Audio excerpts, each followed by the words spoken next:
Call on the Belville Board of Commissioners regular meeting, 6:30 p.m. Monday, November 15th, 2021. We stand for the invocation. Please lead. Most gracious Heavenly Father, Lord, we want to ask our Lord to give us guidance.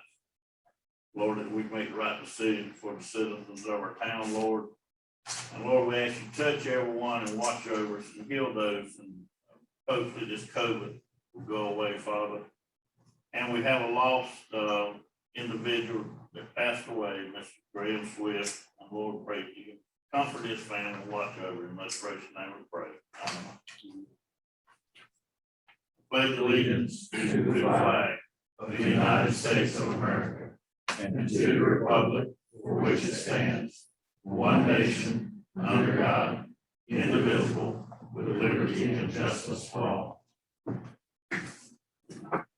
We could, I think most everybody in here knew Mr. Swift. He sat on our planning board and was a citizen of our town for a right good while. You know, about 2 weeks ago, he passed away. They have, as far as I know, they've had no funeral for him yet. We're still waiting to see if we hear anything. But if you don't mind, just have a moment of silence for him. Thank you.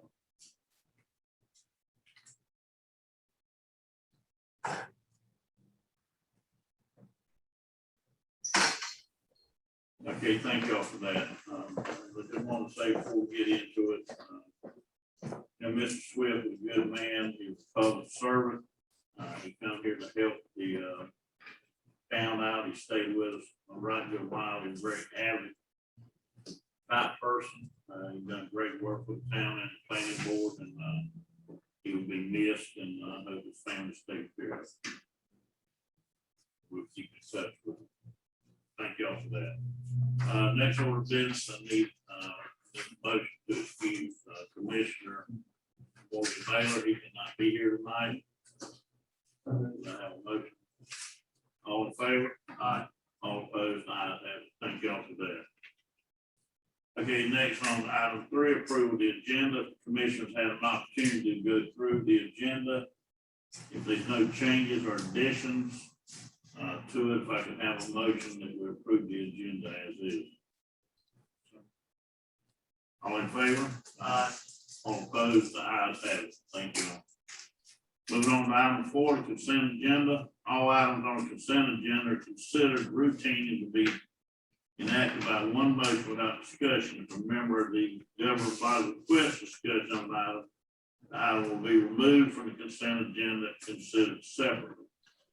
If y'all had an opportunity, I know to look through the consent agenda and any items that you'd like to remove or talk about, if not, could have a motion to pass the consent agenda entirely. Motion pass. All in favor? Aye. All opposed? Ayes have it. Thank you. Okay, we move on down to item 5, the public comment. Since I don't see anybody that has signed up, I'm not open the floor up to it. So we'll move on to item 6 on the presentations. I think we have Christy Dixon, Brunswick County Planning Director, and she's going to be talking about the Brunswick Blueprint Project. And the floor is yours, ma'am. I can give you an update on the Blueprint Brunswick project. So I provided you a copy of the PowerPoint, so I'm just going to run through it a little bit. The Blueprint Brunswick project has 2 big elements in it: a Parks and Rec plan, it's countywide, and a comprehensive land use plan. Comprehensive planning in North Carolina is granted authority by the North Carolina General Statutes in 160B. In fact, it's required by the state that we provide comprehensive planning in both the camera regulations as well as in the new 160B. In the past, we had to have a land use plan because of CAMA, and the new 160D regulations we've learned in the last year or so are a little bit more strict than the CAMA guidelines. The CAMA guidelines are really strict, and there's a big checklist to it. You have to follow their guidelines they have to approve the plan, but the 160D is open for interpretation right now. There's also lots of people out there that are watching local governments to make sure that they're following the law. And in some cases, we're gonna probably see some jurisdictions in court over it. The law states that if you have zoning, you have to have a current land use plan. And the debate is what's current. Brunswick County's land use plan was adopted last in 2007. I don't think it's current at all. So our goal is to have the Blueprint Brunswick project facilitated and adopted at the county level by the 30th of June. What does that mean for Belville? That means that we have to look at probably making some changes on how we're facilitating it for all the towns, because in the past, what we did with the camera was we would do one big plan and you would adopt that plan and then you would have specialized maps, but you wouldn't have specialized goals. There would be general goals. This camera has lists of stuff we have to have in the plan. A couple of the towns, like the town of St. James, had some additional goals, or they had a couple they disagreed with the county about, and that was noted in the plan, and that's fine, and they did that. But other than that, most of the jurisdictions just adopted the current plan. It has been recommended strongly by the planning community and a lot of the legal experts that we have action items for every town within our plan. In Belville's case, you've kind of already done that through your vision plan. So I've pulled all those goals and objectives and action items, and we are putting them together. I'm going to send Ms. Williams a copy of them and for you to review, and you can comment on them. If you say that's what your plan says, and if not, you can strike, you can edit it however you want. And you can get it back to us, and we will include those in the plan, and that will save a lot of money. We are working through what the exact cost of the planning will be. For some towns that have done no planning services, unlike Belville, it's going to be about 20 grand. There's just no way around it. We have to hold meetings of their elected officials to talk about what your action items would be, but you already done it. You did your vision plan, and so I really think that that's going to significantly cut costs. We don't know what that is today. Maybe in a week or two from now, I'll know, but I don't have that information today. The plan to date have done a large public engagement. We have held 5 meetings in 5 different districts in Brunswick County. We held 20-40 focus groups ranging from property owners to historical property owners to development communities to special interests like conservation. We have held 18 interviews. We conducted a survey. There were 3,400 people that filled out the survey in Brunswick County. And for Brunswick County, that was a record. Until the transportation plan was a record. But for a plan, usually we get 800 people to fill out a survey. And that's what the staff was pushing. But we had 3,400 people, which was remarkable for when a lot of people don't find it that entertaining. And it was like a 20-minute survey. But we had 3,400 people. The comprehensive transportation plan came and had almost knocked out. And that was in the same year. So everybody has a high interest in transportation and land use planning in Brunswick County. So the major concerns that, to recap a little bit of the concerns from our input, was growth, the rate of growth, the demand of infrastructure and services and roads, environment and open spaces, parks, recreation, management of water-related assets, housing, affordable housing. It was really interesting. Every focus group we had, affordable housing, which is not typically what you would hear. We didn't have to bring it up. People brought it up. Even meeting with the ABCPOA, which is an organization of plan developments within Brunswick County, that was the number one thing they brought up, because they were seeing the decrease in availability of people to take homes and people to own yards, and realizing that it's an affordable housing issue that might be the problem. The supply of workforce housing, aging in place, the economy, job creation, healthy living, access to health care and recreation. Agriculture was also a major component that came out of it. The consultants were actually surprised at the number of people, especially because a couple of the questions were geared to figuring out if they're long-term residents or short-term, on how concerned folks were with agriculture. People really like that farm to table focus, and so seeing the encroachment on agriculture really bothered a lot of people, and we were really surprised at the number of people that said that. On our website, there are two plan documents. One is the goals and objectives, and we've already worked with the CAMA office to work on these goals. It's part of the check sheet, so it has to meet their guidelines, but we did focus it around what our public input was received for. And so those are listed online. So those are the major goals and objectives.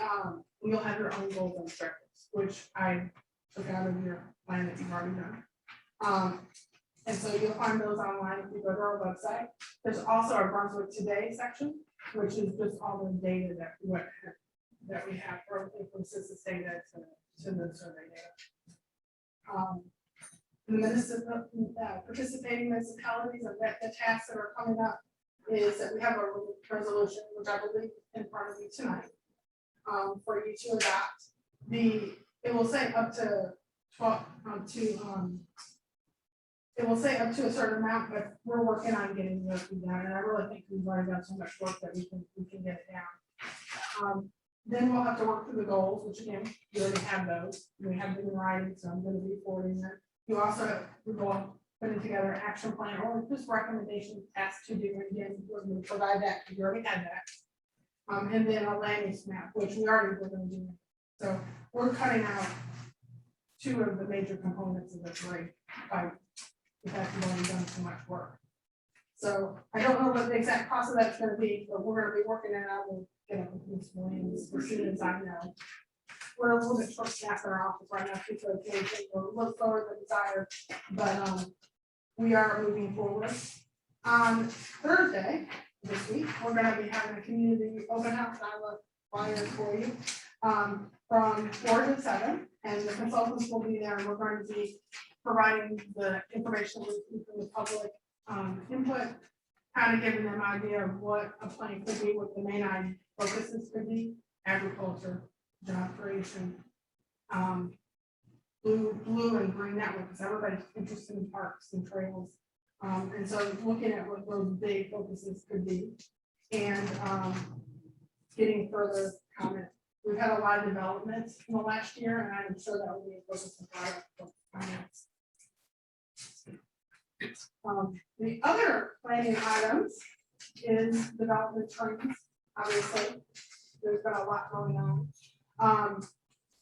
Brunswick County actually has all of our significant projects listed online, and it's somewhere within the website. If you go to the Brunswick County Planning website, you'll see significant projects, and you can click on it. And we even have a map, which is the map you're looking at in front of you, that shows where a lot of major developments are happening and how large they are. And it's meant to illustrate where the big developments are.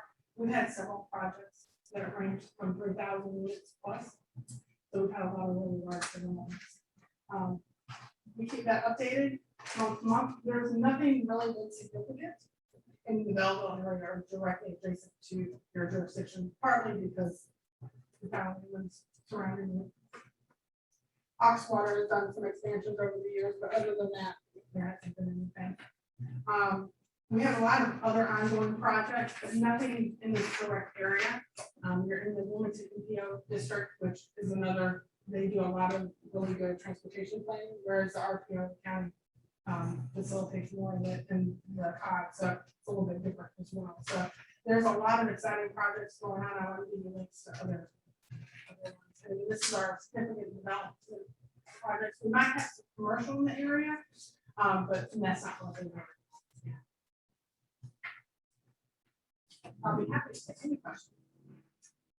Appreciation of it. Talking about it. We've been talking about it.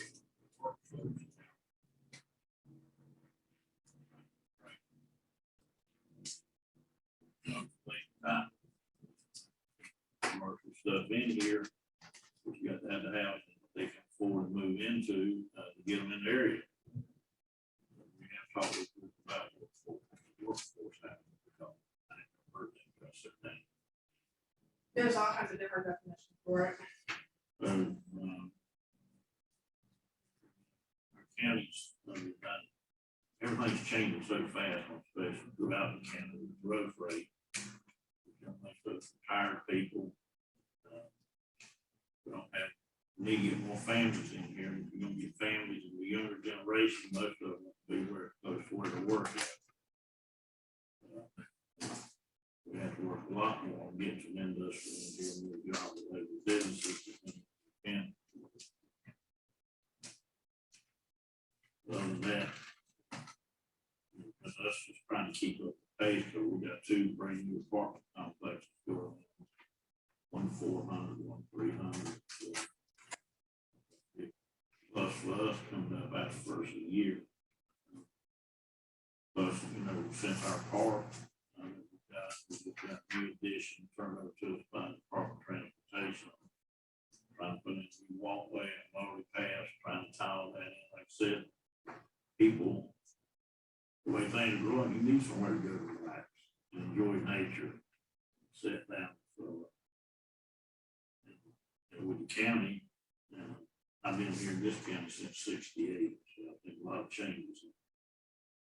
I work with y'all, board of commissioners, right, off and on. Quite a few county managers. So I like doing that because one county's been pretty good at staying up with everything that's happening and staying on top of it. I appreciate it. We appreciate your time coming here tonight and giving us information. Look, and I'm always pleased anytime I heard it cost less. And it does, a standalone plan with people in top there, easy. Yeah. But y'all have been great partners to work with. We enjoy that. I know the kind of she was and staff.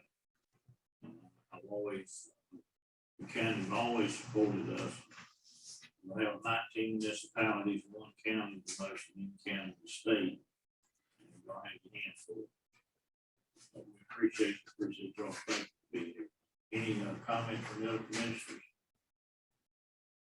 Thank you for the work your office is doing on this. You want to read great funding. Thank you so much for being here. Oh, You like doing it right. thank you very much.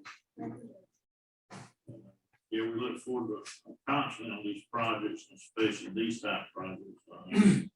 County gives us great advice, great opportunities to see things coming in partnership.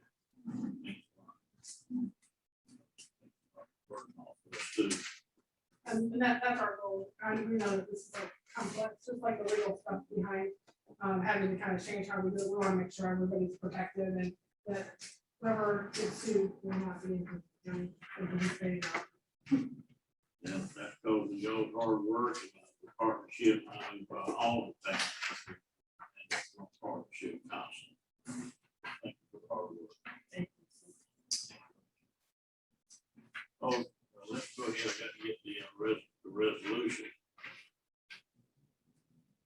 Now the resolution 21-27, resolution supporting the Brunswick Blueprint project. Whereas the town of Belville, North Carolina, incorporated municipality wishes to partner with Brunswick County on the Brunswick Blueprint project that includes a comprehensive land use plan and parks and recreation comprehensive master plan. Whereas the Belville Board of Commissioners support this important multi-jurisdictional land use planning effort that will benefit the entire community by guiding development and future land use decisions.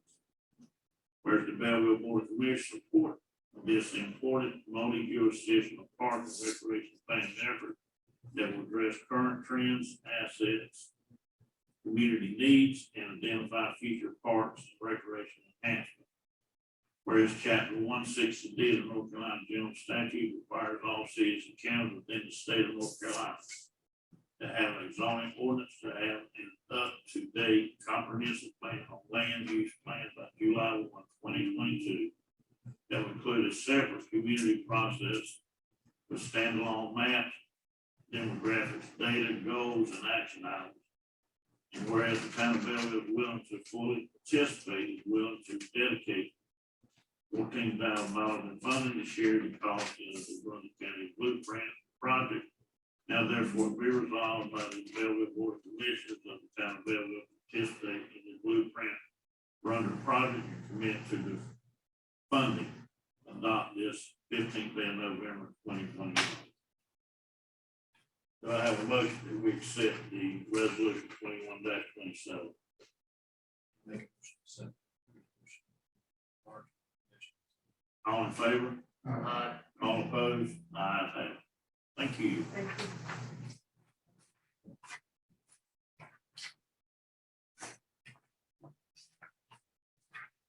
Okay, moving on to B, an audit presentation for the year ending June 30th, 2020. Greg Adams, CPA from Thompson, Rice, Scott, and Adams Company, PA. We have anybody Zoom or phone? Hello? Can y'all hear me? Just a little bit, right?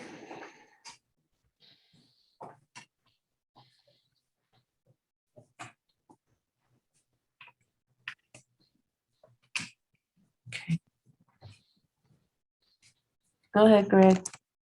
Okay, good evening. Can everyone hear me? Yes, sir. All right, my name is Greg Adams from Thompson Price Scott Adams in Wilmington. We completed the June 30th, 2020 audit for the town of Belville. These first few items that I'm going to go over on the slide presentation are required communications. These are communications that the auditor is required to communicate to the town board. So they're repetitive in nature from prior years, but we're required to do this. So we'll go over these, then we can get into some the key figures from the audit, and then any kind of questions about the audit. Our responsibilities under generally accepted auditing standards, government auditing standards, OMB uniform guidance, and the State Single Audit Implementation Act require that we design the audit to provide reasonable assurance that the financial statements are free of material errors and in compliance with government regulations. That was accomplished. There were no material errors. We're also required to perform all plan procedures and have complete access to management and required information. That information was given to us. Our work was not limited in any way, and to access also to town personnel. Communicate any significant deficiencies in internal control. We'll see the attached deficiencies. We'll get to that at the end. We're also required to let you know of any adoption or changes in accounting policies. There were none this year. Management's judgments and accounting estimates. We're to assess those methods and make sure that they're appropriate. The most important things, or the key things for the town in terms of estimates, are depreciation expense and allowance for doubtful accounts, and those were both reasonable. Any significant audit adjustments or unrecorded differences, we would have to communicate those with you. There were none. The next page is any disagreements with management. We would communicate any disagreements on financial or reporting matters. If not satisfactorily resolved, that would cause a modification of our report, our audit report. There were none. Any consultations with other accountants. Really, that's any consultations with any type of outside expert, an actuary, IT professional, any type of outside expertise. We did not have any of those this year. Were there any major issues that management discussed with the audit firm in connection with the retention of the auditor? No, there were none. We'd have to notify you of any of those. Any serious difficulties the auditor encountered in dealing with management, such as unreasonable delays in providing needed information, unreasonable timetable set by management, or unavailability of client personnel? There were none. Irregularities and illegal acts. Communicate the existence of any material irregularities and or illegal acts determined during the audit. There were no irregularities or illegal acts noted during the audit. Okay, those are the key items that we're required to communicate on each and every audit. This next page is the summarization of the key figures from the audit. The total cash for the general fund ended up at $1,455,119. Total revenues $1,852,426. Total expenditures, $996,061. So a net change or increase in fund balance for June 30th, 2020 of $856,365. Your minimum undesignated fund balance as recommended by the local government commission is 8% of your general fund expenditures. So if you take that general fund expenditure number, multiply by 8%, it comes out to $79,685. That's just 8%. How they get 8%? 8% is 1/12. So you have to have a minimum of 1 month's expenditures as your undesignated fund balance. Your unassigned fund balance undesignated came in at $868,615. So you're well above the required 8%. Your percentage is at 87%. So again, if you take the unassigned fund balance, 868, divide it by 996, which is your general fund expenditures, that's how you get that percentage. Your tax collection rate for the general fund was 98.8%, and the overall tax collection rate of municipalities of your population was 98%. So you're above the state average for municipalities of your population, 98.8 compared to 98%. The next page is this utilities fund. So this just shows a little bit of revenue, a small amount of expenditures, $123,417 in revenue, $880 in expenditure, and then the transfer to get us to zero everything out was all the assets and cash that we transferred back to Brunswick Regional Water and Sewer, Brunswick H2Go. So then the change, that whole change is $51,245,214 in terms of a loss because you lost money on the transfer. But basically, that's how the bookkeeping had to be to get the water system off of the books. So you transferred everything back to Brunswick H2Go. So this year, 2021, there will be no water system. You would just have the general fund information. The next page. That's the analysis of the fund balance, which shows last year total fund balance at 903,000, and then with our $800,000 increase, we went to 1.7 million total fund balance, and then the reserved portion of that is just reserved by state statute or reserved for Powell bill funds. So those are the two things that get reserved. State statute, which basically is your accounts receivable. You can't spend your accounts receivable, so you reserve them. And then whatever the Powell bill money is, it's reserved, restricted reserved. And then the difference would be our unassigned fund balance, which was from that previous slide, the 868,615. But you can see how it's gone. Started out in 2016 at the total fund balance at 1.2 million, then 1.1, back up to almost 1.3, then down in 2019, now back up again in 2020. The next slide is that percentage that the LGC looks at, which is your unassigned, your fund balance available as a percentage of your general fund expenditures, which that's the minimum 8% number. So we've gone from 44 to 19, 32. Down to, I can't read my own slide. It looks like it says 4 and then up to 87% this year. So that's very good, 87%. The next page is thank you. And if there's any questions, I'm ready to take them on.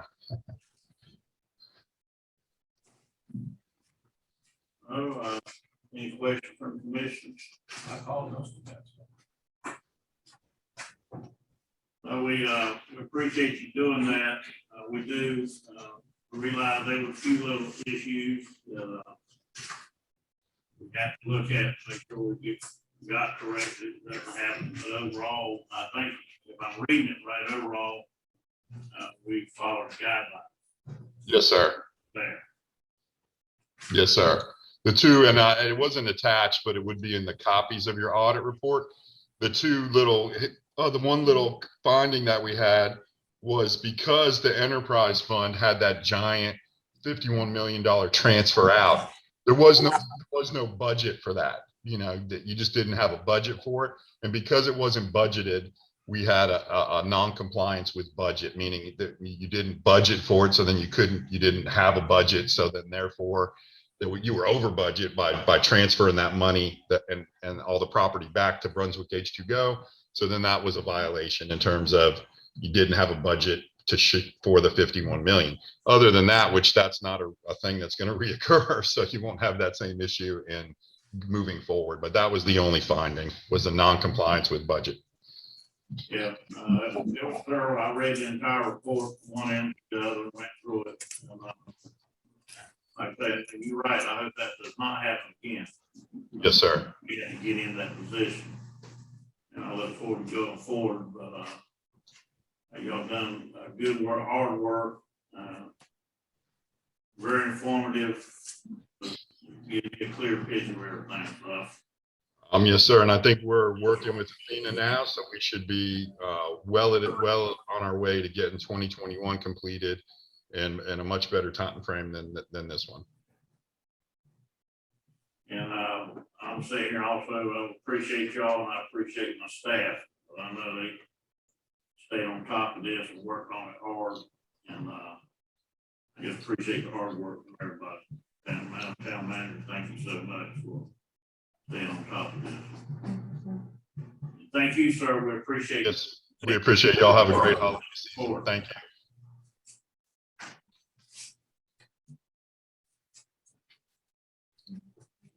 Mayor, that's in the budget calendar. Which if you get started for next year.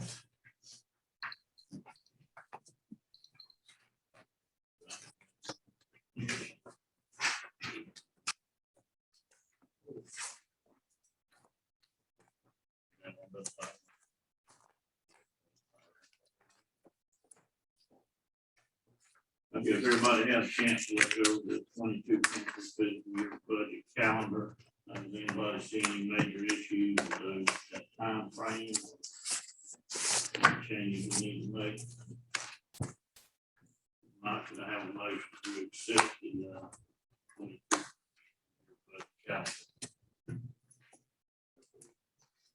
All in favor? Aye. All opposed? The ayes have it.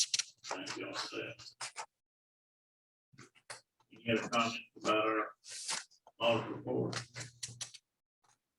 I know there's a need because we need to have transfer. Everything ready here, I think, town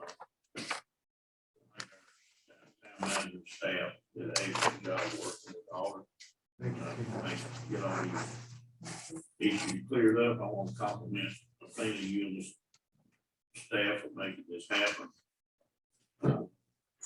I did read the entire report, went through it in great detail. I'm actually a lot of things to be proud of.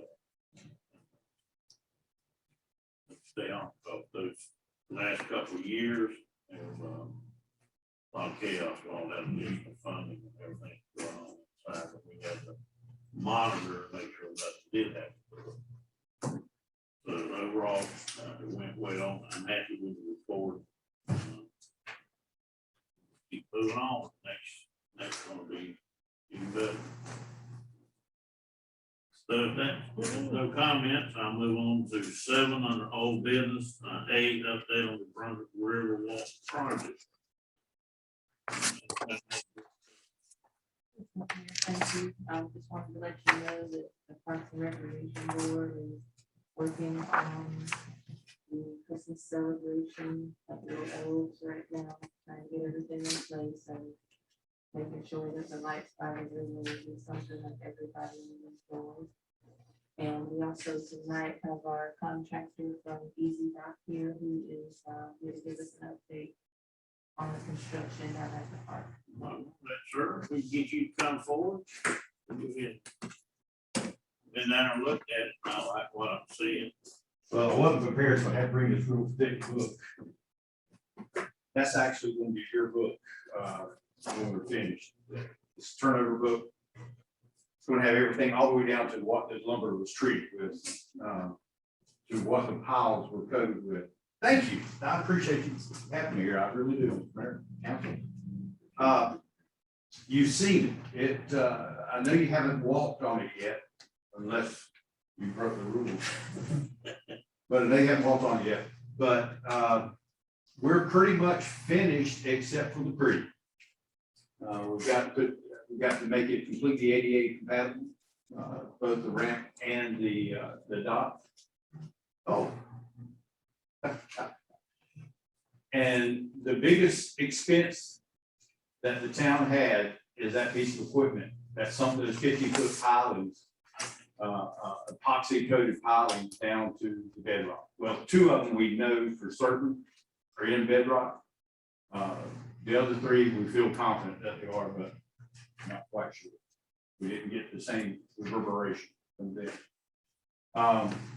I'll take any questions. It's there. We should be wrapping up on schedule.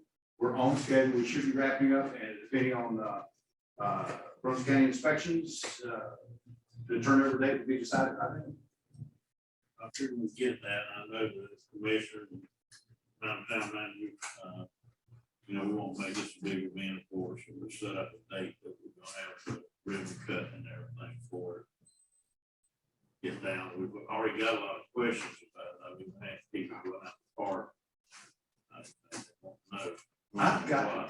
I'm sorry, I didn't mean to interrupt you, Mr. Mayor. But I've got compliments on this park. I've always known it was a great park. It is probably one of the most used parks in this area for the size. It's amazing how many people are there, constantly talking to my guys about, you know, when are we gonna be ready? What does this do? That kind of thing. So I got a compliment on this park. It really is a nice feature. And I was shocked that the pilings were down as fast as they were. Well, 4 of them. Or The one where the ramp is, they're 50-foot pilings. But the one where the ramp is, you know, there's tons of concrete. And we're certain we burst through several layers of concrete. And we only have 15 feet sticking up, 16 feet sticking up out of the water. So, boy, it took a lot to get that one down. It did. But it looks good. We know it's not going anywhere. What I've seen of this type, those things are tough. They are. They're hard to destroy. They don't even burn easy. No, the fire retardant in there will not. They'll melt. The one that the county has, people try to set it on fire, doesn't burn well at all. No, and the impact resistant, during storms, the impact resistance, it's gonna take 1,900 pounds of force within inside of 1 inch to break through the product. It's a good product. And plus, I guess I'm getting it right there, but you can add on to it. It's completely modular. I'm looking at another project we talked about later on, actually forming, turning there where it ends, going out toward the river. So,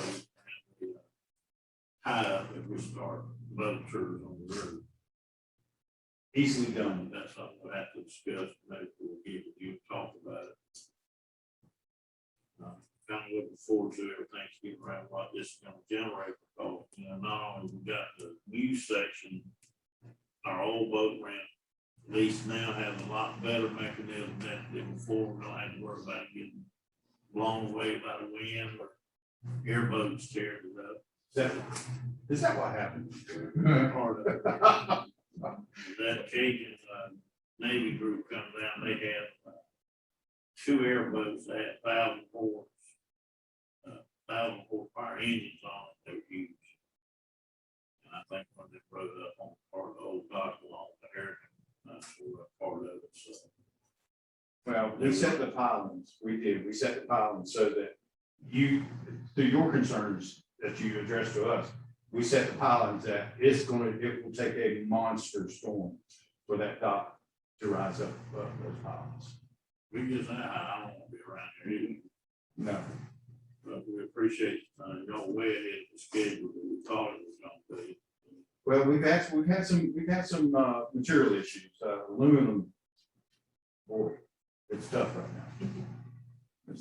You know, first you did have some concern where the piles would be in the time and now with this issue we have across the country now about getting old material. I was shocked when I wrote down and I pulled up and I thought, dang, quite bluntly, I was shocked too. You know, I got up there, and the guys right there working. I couldn't believe the size of that thing crane. Hey, it's 180 boom on that crane, 180-foot boom on that crane, and we just about had to use it because we couldn't get a barge in over where the ramp is. So you pretty much saw that thing stretched out its length to put that last pile in. then I see he kind of got stuck in there a little bit, A little bit. Took some effort to get out. but at the same time, I couldn't believe that big thing even got in there, period. Yeah. He got the job done. We have can-do people working with us. I noticed that. Any questions or anything from the Lord? Well, the mayor and I were down there Veterans Day and actually got to see that little crane move around and stuff. And I think, I forgot what the mayor was talking about for about a half hour while I was moving around. But, and I can only add on to how impressed I am, how quickly this was done, and how nice it was. It exceeds expectations. Compliments to you and your. Thanks, sir. Appreciate that. It only, the dock itself only sits at 2 inches in the water. A 400-pound person can stand on one end of the larger section, and it won't sink more than 3 inches into the water. I'm excited to be able to legally go along there and walk around. I respect that. I- Anxious. To be blunt, I fell in. I missed that once. I felt- First time I've ever done it. It's been what, 10 years now. It's gonna be amazing. Like, you did get stuck. It's gonna Oh be- man, I gotta tell you, you hit it in mud. And if you push off, you go in a foot before you come out. But we, it's gonna, a major deal for town. I think people, it's gonna get a lot of use from people start figuring out it's there. That's what we want.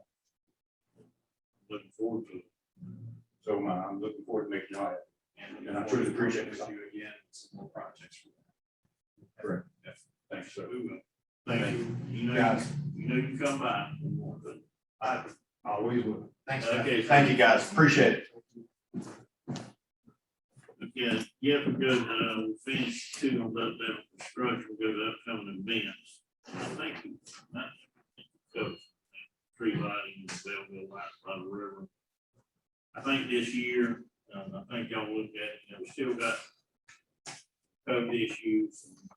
I think it's going down, time of changing, last year we had the lights fixed up, where people could drive through the park and see them, so I think the lighting part, we can even do some more this year and get the lights out. A good draw of people over. This year, though, we're gonna have more systems. Yes. I didn't see the date there. Can I look by- December 4th. And that day we won't have lights on. Yes. I think there between Christmas tree lighting, I mean, actually, light. That was good, great. Yeah, I think people really enjoy the game. We get a lot of good comments. I think the kids enjoy it. We put a lot of lights out there. It's not cost a fortune. We do a lot of this. It's pretty as anything you can do. Looking forward to it. So moving on to no other questions, we'll move to 7B, update on street and drainage repairs. Yeah. Comment on that, Madam Chairman. Just wanted to update you that the roads in the Waterford development, at this point, they are still waiting on their erosion control permits before they can get going. They are gonna try to apply for an exemption since those roads were built before 1988. And they feel that they're pretty confident they will receive that. Once they get that paperwork, then we can move forward. We have more conversations with H2Go, their people, here in the near future. So, okay, we'll move on. 8, regular agenda, legislative updates. And, you want to handle that, you want to be in it? I think Mr. Blanchard was going to take that one. Oh, that's right, that's, I He forget he came in. Yeah, I apologize. I was Nah, you cutting it close. here with that. The legislative update, and I think was good enough to get us a copy of this, post from the School of Government. The big thing that's come down the pipe lately for us has been the criminal justice reform legislation for local governments. And there were two big parts of it. Now, the one that made the news statewide is the part dealing with law enforcement. Overhauls, and basically it requires, among other things, new reporting of use of force, new training requirements for in-service training, and some other related requirements. Obviously, we don't have a police department here, so that's not a real concern for us. One of the other things that this new legislative change, one of the other big aspects of it for us was decriminalization of local ordinances. And the General Assembly's belief on this was that too many local ordinances from around the state, by local, I mean both on the county level and on the town level, were punishable by criminal offenses. And frankly, they were right about that. Because prior to this legislation, the default rule was that if something was prohibited by a local ordinance, violation of that was presumed to be a misdemeanor, unless the town provided otherwise. You know, where we've seen a lot of that recently was comprehensive regulation of land use activities. You know, things like people having a food truck in the wrong area could be a criminal offense. Because it's a violation of your zoning or your land use ordinance. So from our perspective, the biggest thing, we talked about this a little bit at the planning board meeting last week, was that the General Assembly came up with a list. First, they specifically said that all local ordinances are no longer criminal offenses unless the town or the county specifically provides in the ordinance that it'll be a misdemeanor. And that, one of the questions, first question that local government lawyers had about that was, well, do we need to go through and add that provision, that line into every local ordinance that we want to be a criminal offense? And the answer to that, the School of Government's belief about it, and I know that the lawyers on the LG listserv in School of Government concur with this, is yes, we do. But part two was that the General Assembly made a carve out for 10 actually specific types of ordinances that could not be criminal in nature anymore, that would not be criminal violations. And that list is on the first page of it. It's the biggest one is planning and regulation of development. The next one, stream clearing programs, regulating businesses and trades. That's the example I gave you, the food cart. You know, what happens if you have your hot dog cart in the wrong place? Well, technically, you know, if you violated the town ordinance, you used to be a misdemeanor. It's not anymore. It can't be. The NC League of Municipalities publication here outlines the rest of them. There is a couple of notes I wanted to make on this. First, they observed that planning and regulation of development can't be criminal anymore, no criminal offense. There is a tiny carve out in that, in the statute, and it's now codified at 168-175, that allows you to make ordinances relating to, quote, unsafe buildings can still be a criminal offense. But in chapter 14, and I think it's 14-4. Yeah. The General Assembly added a new defense to it that basically says if you can show 30 days of compliance, you know, after you get cited for one of these things, if you come to court for your court date and show that you haven't had any more citations within the past 30 days, that's a defense for it. And that kind of makes sense. That allows people to cure the problems specifically or particularly in that example of unsafe buildings. You don't want to put people in jail, what you want is compliance. You know, you want them to cure the problem. And that allows you to do that. You know, I would note that there are still areas that we need to have criminal ordinances in, and I just noted in the consent agenda part, examples, several of them for dogs running at large. You know, that's a classic type of thing that's within a town's police power to have an ordinance on. Those types of things, disturbing the peace. For example, you could have a noise ordinance still and make it a misdemeanor violation. Perfectly reasonable.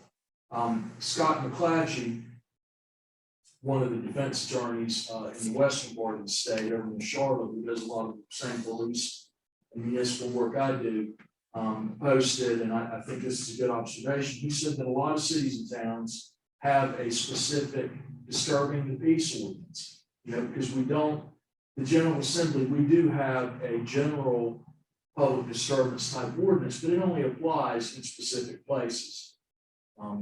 So a lot of cities and towns do have that, and it allows law enforcement officers to arrest unruly people, you know, without being sued for malicious prosecution or false arrest.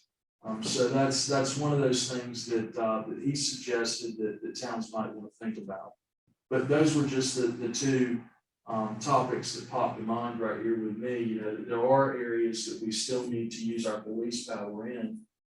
For example, having, you know, and a lot of towns have dangerous dog ordinances in particular, you know, to stop people whose pit bulls have mauled 4 or 5 children from doing it again. Wilmington, New Hanover County has that. So it is permissible to do those things, and we should, if we want to preserve any of those, we should take a look at our code and figure out which ones of the things that we're going to need to maintain as criminal offenses. Now, one of the other reforms, you know, traditionally you've been able to pass an ordinance and it's unanimous, it goes into effect now. You know, you don't have to have a second reading unless you got, it's not unanimous. The statutes change that. Now, any criminal, any change that you want to make a town ordinance, a criminal misdemeanor on, you're going to have to do it twice. You're going to have 2 votes on. But that's you know, that's manageable. So I guess what I'm saying here is that we need to take a look at our ordinance book, and there may be a few things that we want to add. But all of those things on our list that we turned in a year, well, it has been quite a year, but they know that we turned in that list to the General Assembly. All those things are no longer criminal as of December 1st. And there were things in our that were really banning and regulation development issues that should be criminal. So it's not a bad change.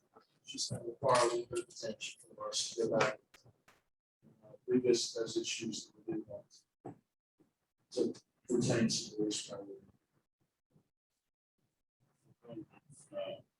Just one thing. Looking at some ordinances will be enforced. If you have your own city police department or something, of course, county does not, but the general county does not enforce that ordinance. Now they could if they wanted to. That's what I think we can sign an agreement with them. There's something there that we can do. How they enforce. Yeah, and now the sheriff's department, just to use that example right now, and I gave you that example of Scott McClatchy giving that suggestion.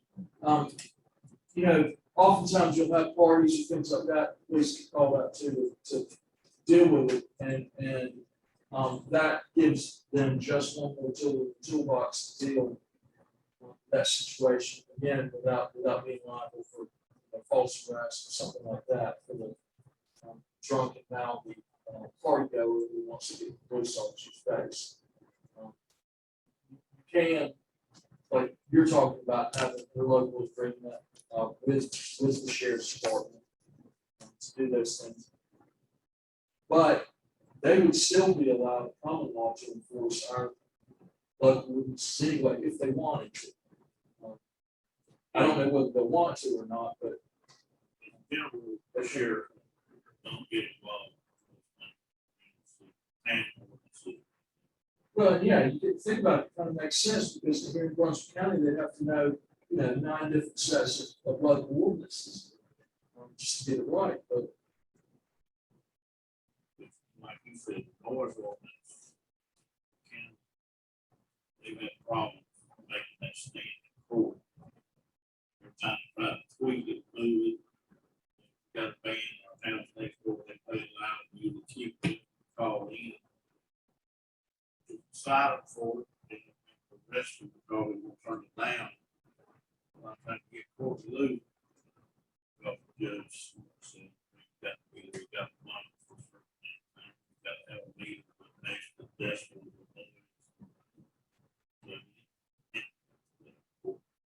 and you know what's gonna happen now is that everybody's gonna go to court and say, well, I hadn't been written up for it in the last 30 days, and that's gonna provide a defense. We've always had rule law for it. If we do it, you got to run the recently done ruling. From this ruling conduct. It's all, but you have to force it. But when I read through that, look at it. Let's get to look at that. We can change I'm looking at it, we kind of lucky, we don't seem to have a whole lot of those types of problems. I suppose if we had the bars and nightclubs, then we'd like it. Appreciate you looking keep us updated. We do need to make any changes to our existing ones. So make sure we're in compliance with things that compliance. December 1. No longer enforceable. December 1, so.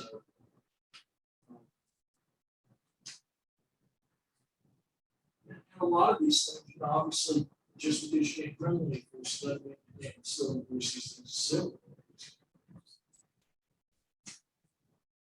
All right. So one example would be garage sales. That's a good example. Good example. It's hard, sometimes even when I work for the city of Southport, you go in. If some function is going on, you're trying to get somebody complained, you're trying to get them to stop, they said, I don't have to do this, it's not a violation of the law. But you tell this, you're violating the city ordinance. Then you look at it funny. You sit there and you say, listen, sir, if you don't do it, you're gonna be issued a civil citation. Then you know how that goes, they don't pay it. Never have, I forgot how it worked, then you end up paying the court. And that's basically it. You have to take a small claims court. You have to get the district. But, the way it is. Thank you, sir. This is a list of, what more would turn into the school of government, and then we're looking at this. We had to, I can't remember when the deadline was, but we had to turn something in. Adult entertainment, there's a great example.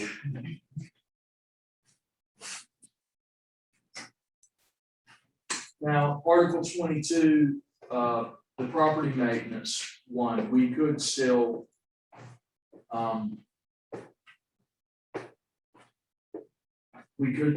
have the that provision dealing with unsafe buildings. It's criminal offense if we wanted to. And obviously the animals one, there's a separate statutory 168-186 specifically allows you to make it a crime to allow dogs to run at large for cats. Same thing with the exotic animals, but we'll have to visit these things. Another item, we need to look at tree regulations and the fines associated with that. I saw the fines I had it up on the one in Island Shores. Yeah, a lot of fines. We're gonna have to make a decision on. Guess how we're gonna handle that. And we notified the property owner. We have not notified them yet, because we need to make sure that we're enforcing this the right way. So before we write the letter, and then maybe send the first approach. I'm sure. We'll be discussing that. We know that. Okay, thanks for this too. Okay, we'll move on to item 8, the ABC board vacancy. Notice, town manager already put out the online where you go fill out the town forms. We got from Monday through Friday, deadline submissions Tuesday, January the 18th, 2022 at 4 p.m. We got one vacancy right now, or potential vacancy. But it's already been advertised, so we can have to wait that day. ABC board been doing an outstanding job. And I think they've been kind of a lifesaver to a certain point.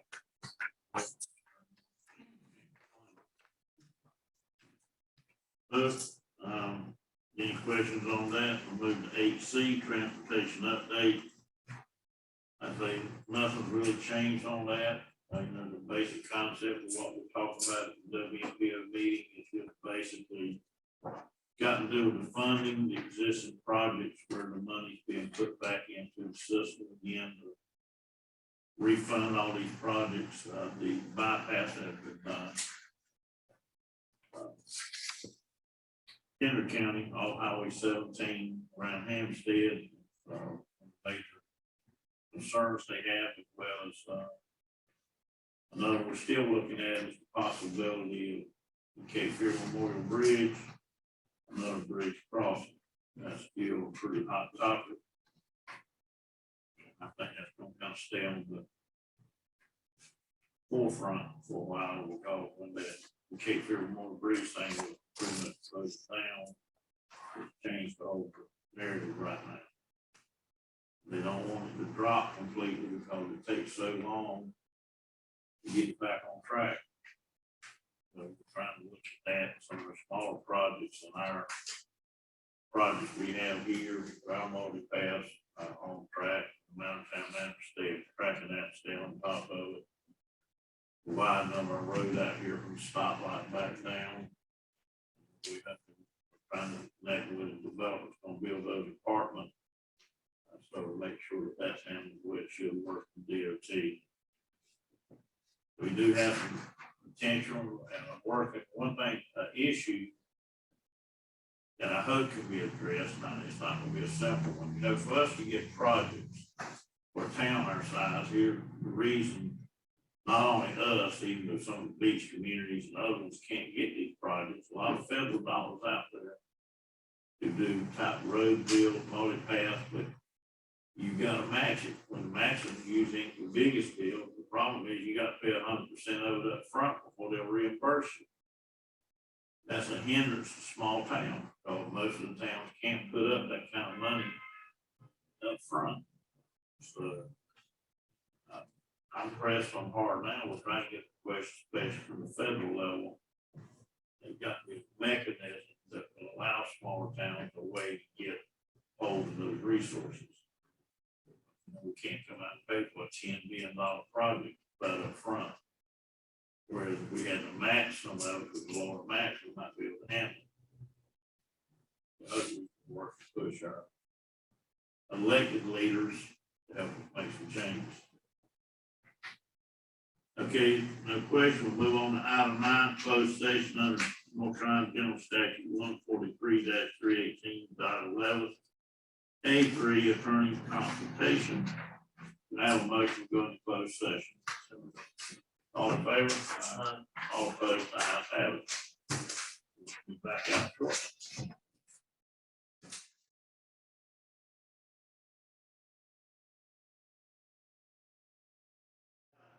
Hey, did you see today there's a Republican from South?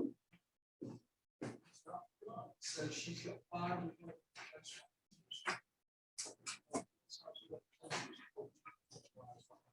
Oh, Lord. Okay. We've all had a little pot around here. We got some family that moved to Colorado. Came forward, making good money.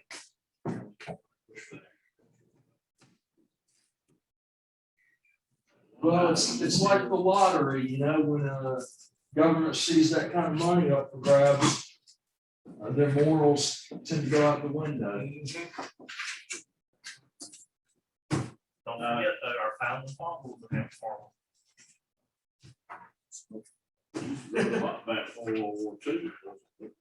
Them paid people back. Thank you. Can I have a motion to come back into open session? Somebody. All in favor? Aye. All opposed? Ayes have it. Boyd, any comment? During the closed session, we discussed the H2Go matter briefly, the USG lawsuit briefly, and no action was taken. Thank you, sir. I think we had a good night. I think everything went well. Any comments from the commissioners or the staff? Okay, mayor satisfied, so can I have a motion to adjourn? So moved. All in favor? Aye. All opposed? Ayes have it. We're adjourned. I think you can be around more. All right, I'm gonna try to find out from them. So, Thank you so much. between copies and all. Oh, yeah. Have you heard anything on? They, one of our neighbors said he saw a cat moving pretty fast by his GoPro or his chime doorbell. The cat ran in front of the doorbell. Yeah, I got my- Set up the motion sensor.